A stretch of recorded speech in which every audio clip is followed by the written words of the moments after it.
বছরের শেষ দিন আজকে হচ্ছে 31 তারিখ ডিসেম্বর মাসের 2024 সালের শেষ দিনে আজকে কয় টাকা ইনকাম করতে পারি বাইক চালায় সেটা আপনাদেরকে দেখাবো। এবং আজকে একটা লং ট্রিপে যাইতেছি। চলেন, যে ভাইকে নিয়ে আসলে আমি এই দূরের ট্রিপটাতে যাইতেছি সেই ভাইকে আগে পিক আপ করতে হবে। আর যে ভাইকে পিক আপ করতে যাইতেছি সেই ভাই হচ্ছে একজন প্রবাসী ভাই, মালয়েশিয়া থেকে আসছে। আজকের দিনে এই ট্রিপটা হইতে যাইতেছে 100 কিলোমিটারের লং একটি ট্রিপ। তো 100 কিলোমিটারের রাইডটা দিয়ে আমি কই থেকে কই গেলাম, কই থেকে কই আসলাম এবং সেই কারণে আমি আজকে কয় টাকা ইনকাম করতে পারতেছি সেটাই আজকে আপনারা আমার এই ভিডিওতে দেখতে পারবেন। চলেন,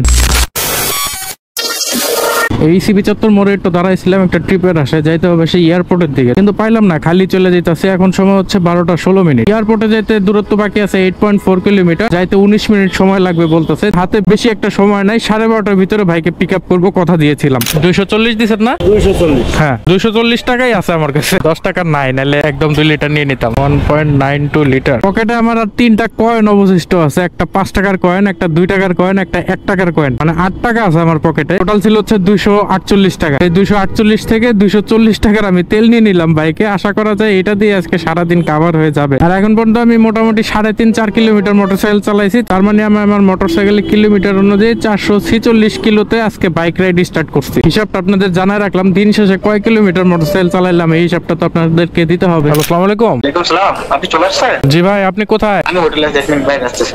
আপনি কল দিছিলেন? আপনার পাসপোর্টের ছবির সাথে তো চেহারাই মিলে না ভাই, মোটা হয়ে গেছে। হেলমেটটা একটু মুইছা দেই ভাই, হেলমেটটা ময়লা হয়ে আছে, অনেকদিন ইউজ হয় না তো। যাবো কোথায় ভাই বলেন তো? ইসলামী ব্যাংক, কালীবাজার নাকি? কালীবাজার সুতাপট্টি। চলেন, পাই গেছি। বিসমিল্লাহির রহমানির রহিম।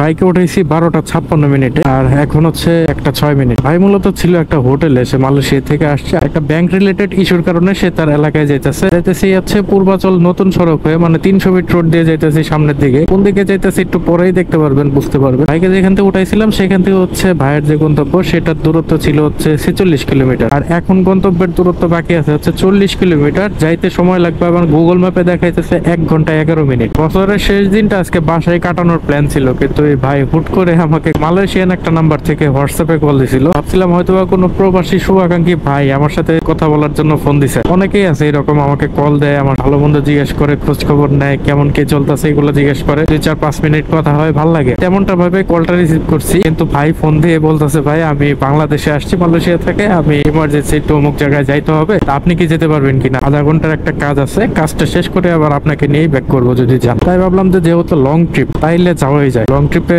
নর্মালি এতটা সময় লাগে না, আর ওনার যে রুট, এই রুট প্ল্যান অনুযায়ী চলতে গেলে আমার অতটা জ্যাম হইতে হবে না, অতটা ঝাই ঝামেলা যুক্ত জায়গায় সে যাইতেছে না। আপনার হাতে তো সময় ছিল, বাসে যেতে পারতেন তো। মাথা ঘুরায়। আমি আপনার প্রায় 1 বছর যাবত ফলো করি। আপনি আছেন বাংলাদেশে, আছেন কয়দিন? তাইলে 3 মাস থাকবেন। 3 মাস কি মানে ঢাকায় থাকবেন? ও আচ্ছা, প্যাকেজ সিস্টেমে ওটার ভিতরে থাকার খরচ সহ নাকি? এখানে কি যারা মূলত যাদের ইংলিশে প্রবলেম, বাইরে দেশে যাবে, এদেরকেই ওরা ট্রেন আপ করে? খরচ কেমন যাইতেছে ভাই আপনার 3 মাসের? 35,000 টাকা থাকা সহ।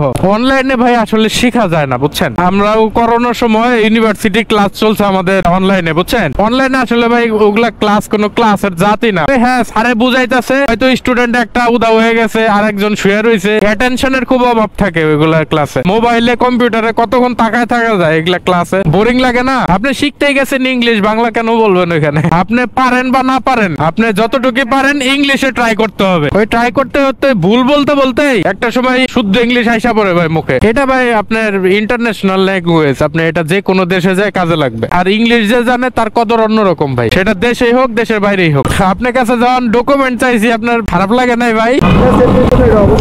আমি তো ভাই আপনার চিনি না, বুঝছেন না, এর জন্য আমি ডকুমেন্টটা চাইছি। আর নরমালি আমি এভাবেই ইয়া করি আর কি, যারা দূরে যায়। খালি তো ভাই পিছনে যাত্রী নিমো, টাকা চিন্তা করলে তো হইব না, বুঝেন নাই? বিষয় হয়েছে ভাই, আপনি আপনারে চিনেন, আপনি জানেন যে আপনি ভালো মানুষ, আমি জানি আমি ভালো মানুষ, কিন্তু আমি কিন্তু আপনার সম্পর্কে জানি না, আপনি আমার সম্পর্কে আমার চেয়ে বেশি জানেন ধরতে গেলে। মানে আমি যদি আপনার কোনো একটা অকারেন্সে ফেলি, আপনি কিন্তু আমার আইডেন্টিফাই করা কোনো বিষয় না। আমার কিন্তু একটা পরিচিতি আছে প্ল্যাটফর্মে, ওই যে ফেসবুকে, ইউটিউবে। মোটরসাইকেলে যায় একদিকটা মজা আছে ভাই, খালি একটু সমস্যা এই যে ধুলাবালি খাইতে হয়। আর বেশি দূর নাই, 14 কিলো আছে। আরে রাস্তা ফাঁকা আছে আছে, তাইতে টাইম লাগবে না। আর মাত্র 14 কিলোমিটার রাস্তা বাকি আছে। ভাইকে নিয়ে যেতেছি মূলত নরসিংদী সদরে। আপনাদেরকে এতক্ষণে বলে দিলাম নরসিংদী সদরে ইসলামী ব্যাংকে নিয়ে যেতেছি। ভাই ওখানে একটা অ্যাকাউন্ট খুলবে। ভাই হচ্ছে 3 মাস থাকবে, আগামী 3 মাস বাংলাদেশে থাকবে। এখানে একটা ইংলিশ কোর্স করার জন্য আসছে। মূলত সে মালয়েশিয়ায় থাকে, কিন্তু সেখান থেকে এখন দুবাইতে সে মুভ করবে এবং এর জন্য সে এখানে একটা গ্যাপ নিতেছে। আর ইংলিশে কোর্সটা করে সে ইংলিশটা একটু ঝালাই করে দিতে আসছে মূলত। আর ইন্টারনালি হয়তোবা তার অন্য কোনো বিষয় থাকতে পারে, কিন্তু এত কিছু জানার অধিকার আমার নাই, আর জিজ্ঞেস করাটাও আমি ভদ্রতা বলে মনে করতেছিলাম। চলেন নরসিংদী সদরের দিকে যাই। এখান থেকে 13 কিলোমিটার রাস্তার বাকি আছে, যাইতে সময় লাগবে 22 মিনিট। আর এই বাইকে নরসিংদী পর্যন্ত নিয়ে যাওয়া এবং ওইখানে কিছুক্ষণ ওয়েট করার, মানে তার কাজ শেষ হওয়া পর্যন্ত ওয়েট করে আবার তাকে নিয়ে ঢাকায় ব্যাক করার কারণে সে আমাকে একটা পারিশ্রমিক বা সম্মানী দিবে। সেটা কত টাকা পাই সেটা দেখার জন্য ঢাকা যাওয়া পর্যন্ত ওয়েট করতে হবে আপনাদের। আমার সাথে সম্পূর্ণ ভিডিওটা জুড়ে থাকেন। আর যারা এই পর্যন্ত আমার ভিডিওটা দেখছেন তারা অবশ্যই ফেসবুক থেকে যারা দেখতেছেন তারা লাইক কমেন্ট শেয়ার করে দেন। আর নরসিংদী থেকে কারা কারা আমার ভিডিও দেখতেছেন তারা তো অবশ্যই শেয়ার করবেন। আর প্রবাসী ভাই যারা আছেন তারাও শেয়ার করবেন আজকে আমার এই ভিডিওটা। আজকে আপনাদের সাথে একটা প্রোডাক্ট শেয়ার করব। এটা হচ্ছে একটা ওয়েট গেইন প্রোডাক্ট। এটা একদম ন্যাচারাল ও অর্গানিক। এই ওয়েট গেইন প্রোডাক্টটি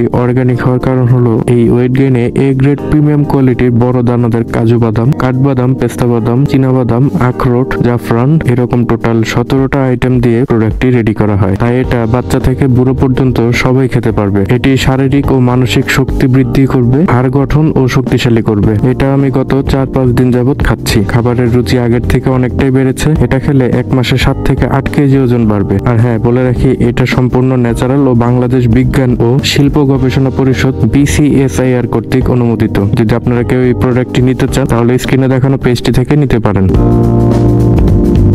ইসলামী ব্যাংক তো ভাই এই যে এটা না, ঢোকার রাস্তা মনে হয় বামে দিয়া। এই যে এই পাশে গেট দেখছেন, কম টাইমে এসে পড়ছি না। সাইড করে রেখে দেন।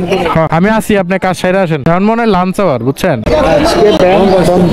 আজকে বন্ধ। আমি তো টাইম সবকিছু দেখে এলাম। কোনো নোটিশ তো পাইলাম না এরকম। হুট করে ব্যাংক বন্ধ। 2:26 মিনিট বাজে এখন। ভাইকে হচ্ছে ওই ইসলামী ব্যাংকের ওইখানে নিয়ে গেছিলাম। ইসলামী ব্যাংক হুট করে যায় দেখি যে বন্ধ। আমি এখন আছি যে নরসিংদী সদরে সিটি সেন্টার শপিং মলের সামনে। এই যে ব্র্যাক ব্যাংকে নিয়ে আসলাম বাইরে। তার ইচ্ছা ছিল হচ্ছে ইসলামী ব্যাংকে অ্যাকাউন্টটা খুলবে, কিন্তু এখন ব্যাংকটা যে বন্ধ, কি কারণে ব্যাংক বন্ধ এটার কোনো নোটিশও নাই। সবকিছু দেখা যাইতেছে গুগল ম্যাপে, দেখা গেল যে ব্যাংক আজকে চালু, সকাল এতটা থেকে বিকাল এতটা পর্যন্ত চালু, সবকিছু ঠিক আছে, কিন্তু বাস্তবে এসে ব্যাংকটা বন্ধ পাইলাম। দেখে যে বাইরে ব্র্যাক ব্যাংকে ঢুকাই দেওয়া হয়েছে, এটাও বন্ধ। কারণ জানতে পারছেন কোন বছর লাস্ট দিন তো হিসাব সব সম্পূর্ণ ক্লোজ করে ফেলছে। এটা কোনো কথা? এই ব্যাংকও বন্ধ, বছরের শেষ দিন, এই ব্যাংক সব বন্ধ, হিসাব ক্লোজ, কোনো ব্যাংক আজকে খোলা নাই। এরকম একটা ফাও খাটলাম ভাই, এটাই মেজাজ গরম হইতাছে। ভাগ্য খারাপ থাকলে ভাই কিছু করার নাই। আপনি আফসোস করতেছেন না, কিন্তু ভাই আমার খুব আফসোস লাগতেছে। আবার আইলে অবশ্যই আগের থেকে যাই নাইবেন যে ভাই ব্যাংক ট্যাঙ্ক খোলা আছে নাই। কি একটা অবস্থা, এত দূর রাস্তা আইয়া এখন যাইতেছি আবার ফাও আইলাম। নরসিংদী আসছিলাম, নরসিংদী ছাইরে আবার চলে যাইতেছি। মানে জীবনের প্রথমবার নরসিংদী সদরে এসে এরকম একটা ধোকা খাইলাম। ধোকা না, আসলে এটা একটা ছ্যাঁকা খাওয়ার মতো অবস্থা। ব্যাংকের কাজে আসছিল ভাই, সে তার ব্যাংকের একটা অ্যাকাউন্ট খুলবে, এটা তো অলরেডি আপনাদেরকে বলছি। তো এই কারণে সে আসছিল, কিন্তু তার কাজটা হইলো না। আজকে সব ব্যাংকই বন্ধ। মানে কপালের দোষ দিয়েও কি লাভ হবে বুঝতেছি না আসলে। যাক, অভিজ্ঞতা খুবই খারাপ। এই শ্রমটা যে দিলাম, এই ফাও শ্রমটা দিলাম, ভাইয়ের যে টাকাটা যাবে এটা ফাও যাবে। ভাই যে টাকাটা খরচ করবে আমার পিছনে, এটাতে তার কোনো আফসোস নাই, কিন্তু আমার নিজের কাছে খুব আফসোস। তার কাছ থেকে এই টাকাটা নিতে আমার খুব খারাপ লাগবে, কিন্তু পারিশ্রমিক তো সেটা অন্য বিষয়। টাকাটা আমার নিতে হবে, কিন্তু তার কাজটা যদি কমপ্লিট হইতো, মানে আমার আশাটা যদি সার্থক হইতো, তাহলে আমি টাকাটা নিতে আত্মতৃপ্তি পাইতাম আর কি। যাক, ভাগ্যের অনেক সময় অনেক কিছুই ঘটা যায়। এখান থেকে এখন আবার ঢাকার উদ্দেশ্যে রওনা দিলাম হচ্ছে 2:40 মিনিটে। বাইকে নিয়ে এখন যাবো হচ্ছে ঢাকা যমুনা ফিউচার পার্কে। ওইখানে একটা মোবাইল কিনবে সে, মোবাইলটা আমাকে সাথে নিয়ে কিনতে চায়। চলেন যাই, দেখি কি মোবাইল সে কিনে। আর এখান থেকে ঢাকা যাওয়া পর্যন্ত আপনাদের সাথে কথা হইতেছে না, তাই একবারে শেষমেশ ঢাকায় পৌঁছে আপনাদের সাথে কথা হবে ইনশাল্লাহ। উঠেন ভাই, বের হওয়ার রাস্তা কই? কাগজটা দেন ভাই, কাগজটা। এই সোজা বের হইতে হবে না? বসুন্ধরা আর যমুনা আইলে ভাই আমার এরকম একটা সেরা বেড়া অবস্থা পড়তে হয়। কোনটা দিয়ে যে কোন দিক দিয়ে যে বের হইতে হইব সেটাই বুঝে পাওয়া কষ্ট মাঝে মাঝে। আপাতত তাহলে আপনার কাম শেষ হলে ভাই আমি ইয়াটা ডেলিভারি দিয়ে দিই ভাই। আপনার একটু মোটামুটি 40-50 মিনিটের মতো টাইম নষ্ট হবে ভাই, আগে কয়ে রাখি, কারণ এখন জ্যামের টাইম তো।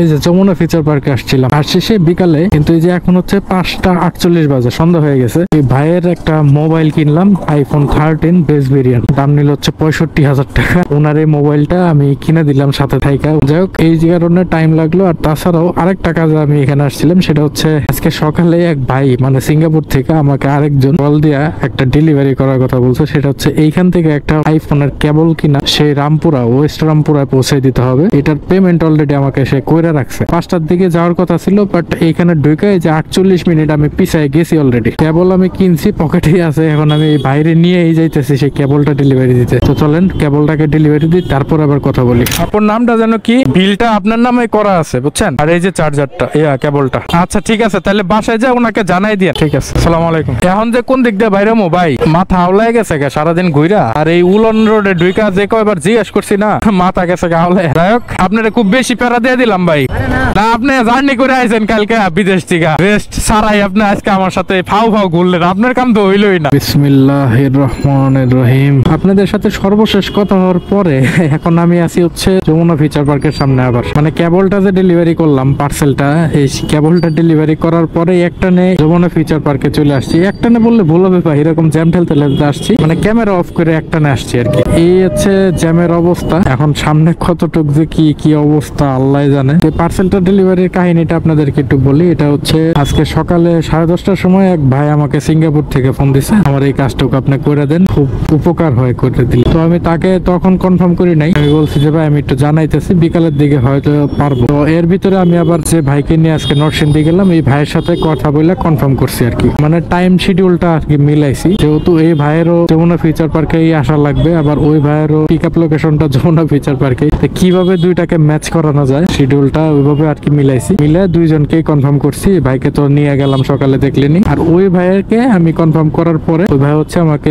কেবলের প্রাইস বাবদ 1500 আর আমার এই ডেলিভারি চার্জ বাবদ 1000 টাকা বিকাশে পাঠাই দিছে। যদিও আমি এখানে 1 টাকাও ডিমান্ড করি নাই, আমি বলছিলাম যে ভাই আপনার ইচ্ছা মতো আপনি দিয়েন, কারণ আমি ওই সময় আসলে দৌড়ের উপরে ছিলাম। এই ভাইকে পিক আপ করতে যাব, এর জন্য আমি দৌড়ের উপরে ছিলাম। আমি আসলে ওই কয় টাকা কি লাগবে, কয় টাকা কি নিব, কয় টাকা কি দিবে, এত কিছু বলার সময় ছিল না আমার। দেখেন কি অবস্থা, সামনে ট্রাকে জ্যাম লাগাই দিছে। যাই হোক, পরে দেখিছে ভাই আমাকে 2500 টাকা পাঠাই, স্ক্রিনশট পাঠাইছে আর কি বিকাশে। উনি এরপরও জিজ্ঞেস করছে ভাই ঠিক আছে না কম হয়ে গেছে, আমি বলি, ভাই আলহামদুলিল্লাহ। এই ছিল ঘটনা। এখন হচ্ছে যে ভাইকে নিয়ে নরসিংদী গেছিলাম, এই ভাইকে আবার তার যে পিক আপ লোকেশন ছিল সেই দক্ষিণ খান এয়ারপোর্টের পাশে, ওইখানে নিয়ে নামাই দিব। ওইখানে পৌঁছায় দেওয়ার পরে উনি আবার যে কয় টাকা দিবে সেটা দেখার জন্য আপনাদের আরেকটু সময় অপেক্ষা করতে হবে। অলরেডি আমার 1000 টাকা ইনকামের হিসাব আপনারা পায়ে গেছেন এই মাত্র। আর কয় টাকা ইনকাম হয় এই লং ট্রিপটা, মানে 100 কিলোমিটারের ট্রিপটা দেওয়ার কারণে, এটা দেখার জন্য আরেকটু সময় অপেক্ষা করতে হবে। ওকে, ভাইকে নিয়ে আমার আর মোটামুটি 7-8 কিলোমিটার রাস্তা চালাইতে হবে। তো ভাইকে নামাই দেওয়ার পরে ইনশাল্লাহ আপনাদের সাথে আবার কথা হবে। আরে জ্যাম রে ভাই, জ্যামের ভিতরে কথাও বের হয় না মুখ দিয়ে। শেষমেশ পৌঁছাইলাম না, অবস্থা খারাপ। মাজা মোজা হয়ে গেছে গা। দিছেন তাইলে না আবার কি? আপনি তো 500 বেশি দিলেন হিসাবে, খুশি হয়ে দিছেন ভাই। তাহলে ভাই আজকে আপনি রেস্ট নেন, আজকে একটু রেস্ট নেন। যদিও আফসোস আপনার জন্য কাজটা হইলো না, সমস্যা না, আমি আবার ছুটি পেলে তারপর আপনি যাবেন। ঠিক আছে, তো ভালো থাকেন ভাই, যাই তাহলে। আসসালামু আলাইকুম। ভাইরে ভাই, আর কোনো জায়গায় দাঁড়ানোর মতো সময় নাই আমার কাছে, সুযোগও নাই। 8টা 4 বাজে, রাত 8টা 4 বেজে গেছে এই ভাইকে নামাই দিতে। এখন নামাই দিয়ে আর ভাইয়ের সাথে বেশি একটা কথাও বললাম না। হেলমেটের গ্লাসটা খুলে দিই। দেখছেন অবস্থা কিরকম, পানি এই জায়গা দিয়ে জমছে, প্রায় হাঁটুখানি পানি হয়ে গেছে রে ভাই। দেখ আর কোথাও দাঁড়াবো না, একবারে এক টান দিয়ে বাসায় চলে যাবো। আমার বাসা হচ্ছে এখান থেকে 11 কিলোমিটার। এই 11 কিলোমিটার রাস্তা আমি খালি চলে যাবো ভাই। আমার কোথাও দাঁড়ানোর দরকার নাই, দাঁড়ায় যে আরেকটা যাত্রী নিবো ওটা দরকার নাই। যদি রানিং এ পাই সেটা ভিন্ন কথা। আর এই ভাই কয় টাকা দিল সেটা কিন্তু আপনারা দেখতেই পাইলেন। ভাই কিন্তু যা দিছিল বা যা দেওয়ার কথা ছিল তার চেয়ে 500 টাকা বেশি দিল। তো ওই ভাইয়ের কাছে কিন্তু আমি 2500 টাকা চাইছিলাম, মানে এই এয়ারপোর্ট দক্ষিণ খান থেকে সে নরসিংদী যাওয়া এবং আসা আবার এখানে ফেরত, আপ ডাউন মিলাই আমি তার কাছে 2500 টাকা চাইছিলাম। তো 2500 টাকাই সে রাজি আছিল। দেখ ভাই আমাকে 2500 টাকা দিবে বলছিল, মানে আমার ডিমান্ড অনুযায়ী 2500 টাকা দিবে বলছিল, সেটা পরেও আরো 500 টাকা এক্সট্রা দিল। কি কারণে দিল ভাই আমাকে সেটা আমি জানি না, আমিও জিজ্ঞেস করি নাই, ভাইও কিছু বললো না। যাই হোক, ভাই হয়তো দিয়ে খুশি, আমি নিয়ে খুশি। আর এই টাকাগুলা, এই টাকা পয়সার বিষয়গুলা শুধুমাত্র পারিশ্রমিকের হিসাব করলে হবে না। একটু আগে দেখছেন যে 1000 টাকা একটা কেবল, মানে জাস্ট 5-6 কিলোমিটার রাস্তা ডেলিভারি করব, 1000 টাকা কেউ আমাকে একজন দিছে, যে সিঙ্গাপুরের ভাইয়ের কথা বললাম। তো ভাই এগুলো আসলে টাকা পয়সার হিসাব হবে না, এখানে ভালোবাসা আছে, অন্য হিসাব আছে ভাই। আমি পারিশ্রমিক হিসাবে ওনার কাছ থেকে 2500 টাকা চাইছি, আর তিনি আমাকে অনার করছে 2500-এই রাজি হয়েছে, আরো বেশি অনার করলো সে আমাকে শেষমেশ, যে ভাই আরো 500 টাকা আপনি নিয়ে যান। এগুলোর সাথে ভাই টাকার তো হিসাব নাই, এগুলা কোনো পরিমাণের বা সংখ্যার হিসাব দিয়ে মাপা যাবে না। একটান মেরে চলে আসলাম, এই যে মাটিকাটা ফ্লাইওভারে উঠতেছি, মিরপুরের দিকে যাইতেছি। এখন হচ্ছে ঘড়িতে যে কত বাজে দাঁড়ান, 8টা 20 বাজে, 8টা 4 বাজারে কথা হয়েছিল আপনাদের সাথে। আজকে 16 মিনিট আমি বাইকটা চালাইছি, আপনাদের সাথে আর কোনো কথা হয় নাই। যাই হোক, আজকের ভিডিওটা আসলে এই পর্যন্তই। হিসাব নিকাশ আপনাদেরকে একটু বলে দেয়। যখন সকালে বাইক স্টার্ট দিছিলাম তখন আমার মোটরসাইকেলের কিলোমিটার বলছিলাম আপনাদের 446 না 40 যেন বলছিলাম, সম্ভবত খেয়াল নাই। আর এখন হচ্ছে 567 চলতেছে আমার মোটরসাইকেলের কিলোমিটারে, এই যে দেখা যায় কিনা আপনারা একটু হিসাব করে দেখেন কত কিলো হইলো। হিসাবে সম্ভবত 120 থেকে 25 কিলোমিটারের মতো হবে। আজকে বাইক চালাইছি সারাদিনে, মানে সেই সকালে যে ইসিবি থেকে বাইকটা স্টার্ট করছিলাম তখন থেকে সেই নরসিংদী যে ঘুরা আইসা সেই কেবল ডেলিভারি কইরা এখন আসা পর্যন্ত 120-25 কিলোমিটার চালাইছি। আমার বাসায় ঢুকতে আরো 5 কিলো মতো বা 3 কিলো মতো চালাইতে হবে, ধরেন 130 কিলো মতো চালাইতে হবে। 130 কিলোমিটার চালাইলে আমার বাইকের তেল খরচ নরমালি হয় হচ্ছে আপনার 45 কিলোমিটার করে মাইলেজ হইলে 3 লিটারের মতো তেল খরচ হয় হিসাবে। 3 লিটার তেলের দাম হচ্ছে 375 টাকা। আনুষঙ্গিক ধরেন যা আরো হাবিজাবি মিলে ওই 400 টাকা ধরেন আজকে খরচ, 500 টাকা আজকে খরচ ধরেন। কারণ মোবিল টোবিলের হিসাবও তো আপনারা চান, মোবিলের হিসাব আমি নরমালি করি না, ব্রেক পেডে হিসাব করি না। আর ইনকাম হয়েছে কত, এই ভাই দিল 3000 আর আগের ভাই সেই সিঙ্গাপুরের ভাই দিছে 1000, তার মানে 4000 টাকা ইনকাম হইলো আর 500 টাকা খরচ হইলো, তার মানে 3500 টাকা আজকে আমার নেট প্রফিট রইলো। আলহামদুলিল্লাহ, আল্লাহ যা দিছে আল্লাহর কাছে হাজার হাজার শুকরিয়া। আর আল্লাহর কাছে আরো শুকরিয়া এই কারণে যে এখন পর্যন্ত আমি সুস্থ আছি, সারাদিন এত দূরে যা ঘুরে আসার পরেও। তো ভিডিওটা আপনাদের কাছে কেমন লাগলো সেটা কমেন্ট করে জানান। কারা কারা নরসিংদী থেকে দেখছেন, কারা কারা প্রবাস থেকে দেখছেন, তারা কিন্তু কমেন্ট করে জানাইতে ভুলেন না। আর যারা যারা সিঙ্গাপুর থেকে দেখছেন তারাও আজকে আমার ভিডিওটা শেয়ার করবেন। যদি ভিডিওটা ভালো লাগে তাহলে অবশ্যই তো কমেন্ট করবেনই, এবং যদি বেশি ভালো লাগে অবশ্যই শেয়ার করে দিন। ইউটিউব থেকে যারা দেখতেছেন তাদের কাছে যদি ভিডিওটা ভালো লাগে তাহলে লাইক কমেন্ট করে আমার চ্যানেলটাকে সাবস্ক্রাইব করে দিন। আজকে ভিডিওটা এই পর্যন্তই। আপনারা যারা আপনাদের মূল্যবান সময় ব্যয় করে আমার এই সম্পূর্ণ ভিডিওটা দেখলেন তাদেরকে ধন্যবাদ জানিয়ে আমি আপনাদের আসিফ ভাই আজ এই ভিডিও থেকে এখানে বিদায় নিচ্ছি। দেখা হবে পরবর্তী কোনো নতুন ভিডিওতে। সে পর্যন্ত সবাই ভালো থাকেন, সুস্থ থাকেন। আল্লাহ হাফেজ, আসসালামু আলাইকুম। 2024 সালটা আপনাদের কেমন কাটলো সেটা কমেন্ট করে জানান। আর 2025 সাল মানে নতুন বছরের জন্য সবাইকে শুভেচ্ছা ও অভিনন্দন।